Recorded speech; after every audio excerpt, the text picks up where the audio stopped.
Hello, my name is Dr. Cindy Bacon, and I am co-faculty in the course that this video is referencing, NUR 606, Advanced Quality and Safety. It will be helpful as I go through this orientation if you will open up Canvas and access the course syllabus for Advanced Quality and Safety as we go along. So if you'll either print it out or have it available while you are viewing the video, we are going to talk in this video about general orientation to the course and the course calendar. So this is 606, Advanced Quality and Safety in the Master of Science in Nursing Administration concentration. There are two faculty members for this course, myself, Dr. Cindy Bacon, and Dr. Jeannie Jenkins. If you flip down on the first page of the syllabus there, you will see our contact information and how you can find us. First off, Dr. Jenkins and myself are in the Margaret Moore building on the UNCG main campus, and we actually have our offices right next to one another. I am in office 310, and Dr. Jenkins is in office 309. You will see my contact information. I do have a phone in the office and my mobile phone or cell phone. I prefer that you call my mobile phone because I am not always in the office and it is easiest to reach me on my mobile. If you do wish to call my office phone, you may do so and leave a message if I'm not there. However, please be advised that there may be a lag time in my reply since I can only access these messages when I am on campus. My office hours will be on Mondays from 10 a.m. until 2 p.m. and I'm also available other times by appointment. You certainly can contact me via email and telephone, as I said, or online. Dr. Jenkins' information is listed right under mine. As I said, she's in office number 309, and her phone numbers and contact information are available. Her office hours are on Thursdays from 10 a.m. until 2 p.m. on campus, or certainly by appointment otherwise. So let's talk a little bit about the course. The description, as you can see on the syllabus, this course is going to prepare you as the student to apply principles of quality and safety at the organizational level. The learning outcomes are listed right under the bulletin description, and as you can see, there are 5 overall student learning objectives. At the end of the course, students should be able to integrate principles of effective communication in organizations with knowledge of quality and safety competencies. This is important as a leader. Secondly, students will be expected to analyze the design and implementation of systems that support effective teamwork, because teamwork, as in everything we do in nursing, has critical implications for quality and safety. Number 3, evaluate organizational cultures and structures that promote evidence-based practice to assure quality and safety. As we know, and as you will learn through this course, organizational cultures and structures that are designed to support quality and safety are very important to quality and safety outcomes. Number 4, use relevant benchmarks for promotion of quality and safety. And number 5, analyze the impact of national patient safety resources, initiatives, and regulations to promote quality and safety in healthcare organizations. We will be using many teaching methods in order to accomplish these objectives, including assigned readings, reflective journaling, online discussion forums. You will be expected to use some statistical software packages, Excel primarily. There will be also the need for word processing capabilities. There's a paper that is required in this course and spreadsheet software as well. If you move on further next in the syllabus, you will see evaluation and grading. And there are 3 different percentages and categories for this purpose. First off, are the online seminars, which are also called discussion forums. Dr. Jenkins is going to talk about these, and and there actually will be a separate video talking about discussions, but I do want to say here that these discussions will be 30% of your total overall course grade. Secondly, clinical journals. Clinical journals are the way that we are going to monitor your progress in the clinical hours with your preceptor. 30% of your course grade will be comprised of the grades that you receive on your clinical journals. And then finally, the final 40% of your grade comes from the quality and safety paper. I'll be talking about that in just a few minutes. The quality and safety paper is actually divided up into sections with a total overall contribution to your grade of 40%. So just to recap, 30% is the discussion forums, 30% of the journals from clinical, and 40% is the quality and safety paper. And you can see on your syllabus which student learning outcomes correspond to which activities. Finally, I want to talk about practicum experience. There will be a separate video specifically on the clinical practicum, but I do need to speak here, since it's on the syllabus, that there is a required number of hours for each course. For this particular course, 606, the number is 45 hours. This must be absolutely distinct from your work hours, particularly if you are working in the site where you are taking clinical. And the grade that you receive for your practicum experience is satisfactory, non-satisfactory, basically a pass or a fail. You do need to pass both the course and the clinical practicum component in order to receive a passing grade.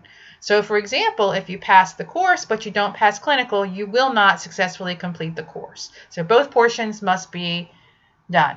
All assignments must be completed in order to successfully pass the course and to have a successful evaluation.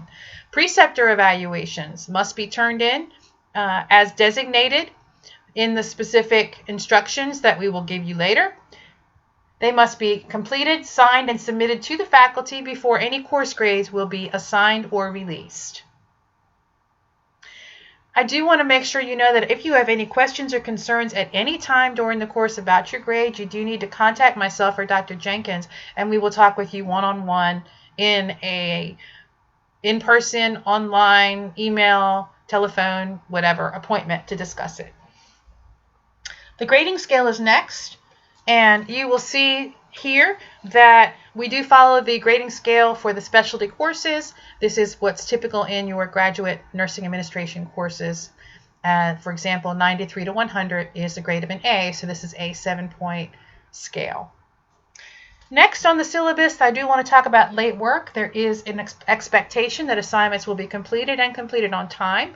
That being said, there are emergencies, obviously, that can arise. We do understand that you are adult learners, and if things come up that are unplanned, such as an illness, death in the family, something like that, obviously we can't plan these things ahead of time, and we will work with you one-on-one. However, aside from those unusual circumstances, it is an expectation that everything will be turned in on time.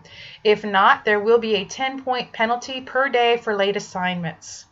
Please also be advised that discussions are not going to be accepted if they are late. That is one of the exceptions to the late penalty rule.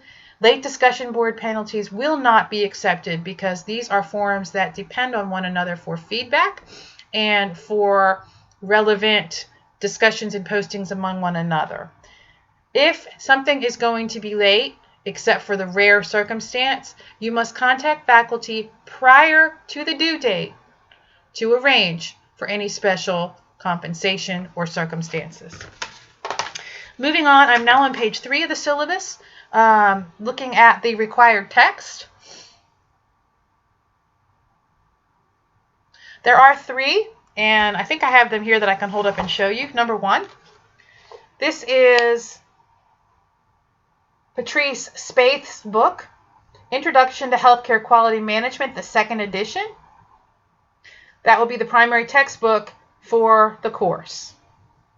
In addition to that, you are responsible for having the American Nurses Association Scope and Standards for Nurse Administrators.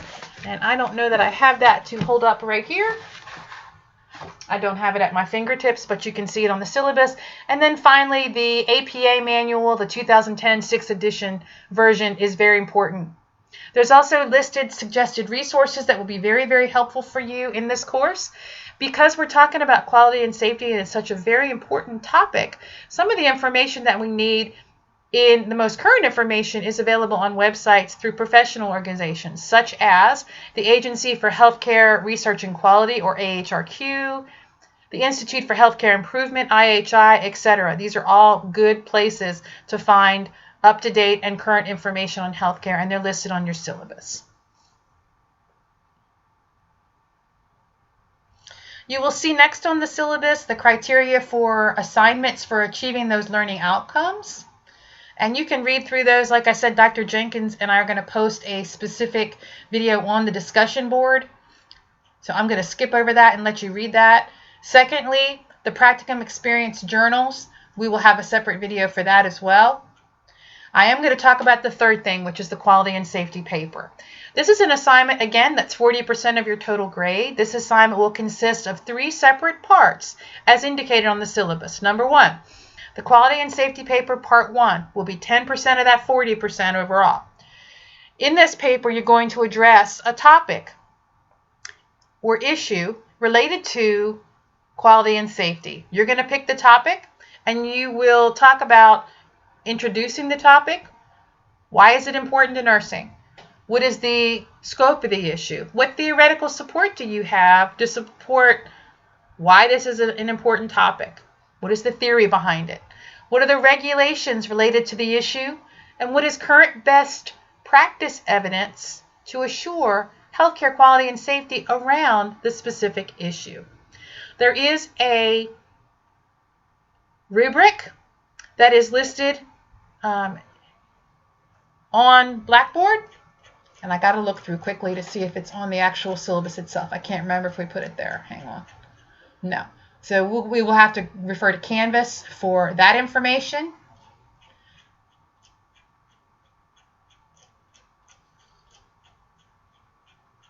The rubric itself for the quality and safety paper is listed in Canvas, and the areas that I just talked about, introduction to the topic, scope of the issue, theoretical support, regulations, and best practice evidence are all listed on there, and you can see the breakdown. You can review those yourselves. You do need to know that the papers and all papers in this course must be in current APA format and should be submitted via assignments in Canvas. Please review the current grading rubric, as I said, and see your course calendar for specific due dates. Quality and safety paper part 2, this is 10% of that total 40. For this portion of the assignment, students are going to continue with the same topic and present the healthcare data associated with their selected topic that they talked about in part 1. You can work with your preceptors to find information related to this, so this can be part of what you do in your practicum. Students will submit either a narrated PowerPoint or other recorded presentation such as Prezi. This should be a 15-minute presentation of the quality and safety topic selected and any statistics that you find, any data related to the topic. The recorded presentation should be submitted via assignments in Canvas. It may be saved as a YouTube video and the link submitted. Please see your course calendar for the due date and time, and look at the grading rubric in Canvas for the specific criteria as you are preparing your presentation. The third part of the quality and safety paper is worth 20% of that total 40% of the overall grade. This is the final paper for this assignment. And what we want you to do in this paper is combine the information from paper 1 and part 2 into a final formal paper. So you're going to combine the overall paper 1 with the data that you found in paper 2. Final paper should be 10 to 15 pages, excluding the title page, reference list, and appendix. They should be submitted in Canvas, and you'll need to look at the grading rubric for specific information about the paper.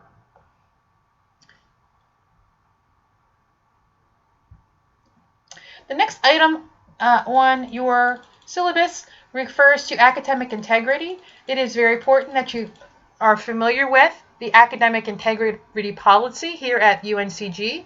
You will notice on your syllabus that there is a URL that you can click on once you bring the syllabus up, and it has the policies for academic integrity.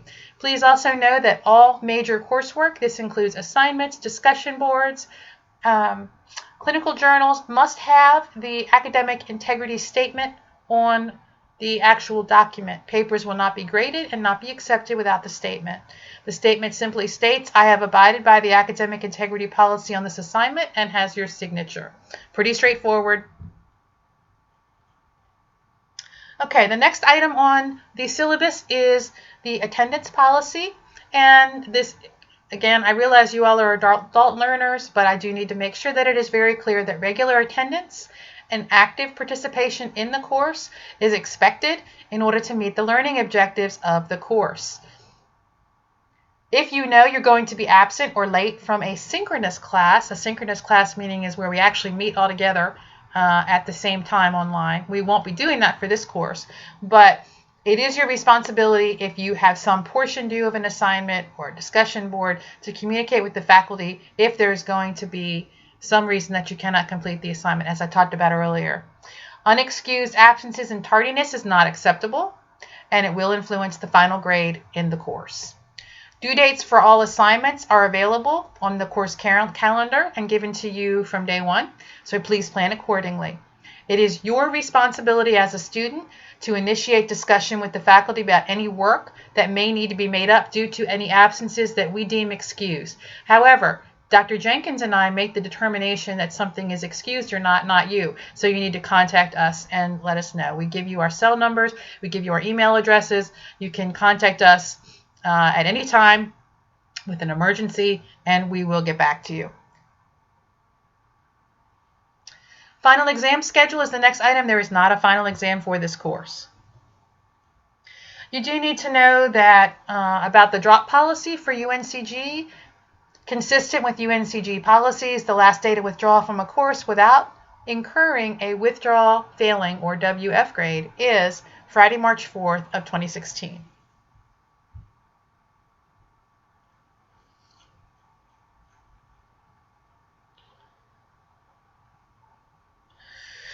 There's some information on here about clinical and the dress code. I'm going to skip that, and we'll talk about that in the clinical video, but please know that there are specific guidelines. It's very, very important that you follow these guidelines. Many of you are doing clinical in the setting and sometimes in the actual workplace where you have your regular job, and you need to be very clear to have distinct lines drawn between your time as a student and your time as an employee in the facility.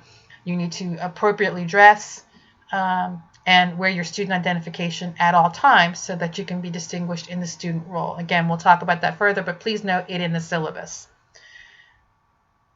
Preparation for class. There is a welcome letter posted in the course announcements in week 1. It's got a lot of helpful information about the MSN admin program. Please review that at your leisure. The next part of the syllabus, communication, is a requirement of this course. Therefore, students have to have the ability to access Canvas. You have to participate in discussion forums. You must have an active UNCG email account. This account should be checked on a regular basis so that you can keep up to date on what's going on with the course. We do change things, we post things constantly, so you need to be up to date on that. At minimum, you should be checking UNCG email and Canvas several times a week in order to stay informed. If you need to contact a faculty member, you may do so via email, in the course discussion board, or in the online office hours. Please do allow 48 hours for faculty to respond to emails. If it's an emergency, please indicate as such.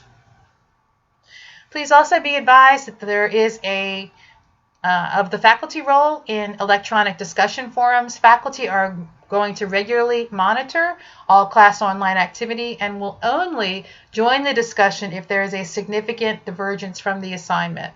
So this is for you and for you to work together as classmates and colleagues, and we will monitor it and only jump in if we need to. Also, you need to know regarding the course calendar that we do reserve the right to alter or change assignments at any time in order to facilitate student learning and meeting the student learning outcomes. Plagiarism will not be tolerated. If plagiarism is suspected and confirmed, this will result in a failing grade for the course. All work needs to be submitted in Microsoft Word doc or docx format.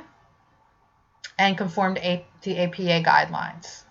Again, you must contact us. Please contact us immediately if you have any questions or concerns about the class, or if you have any problems understanding what we're asking you to do.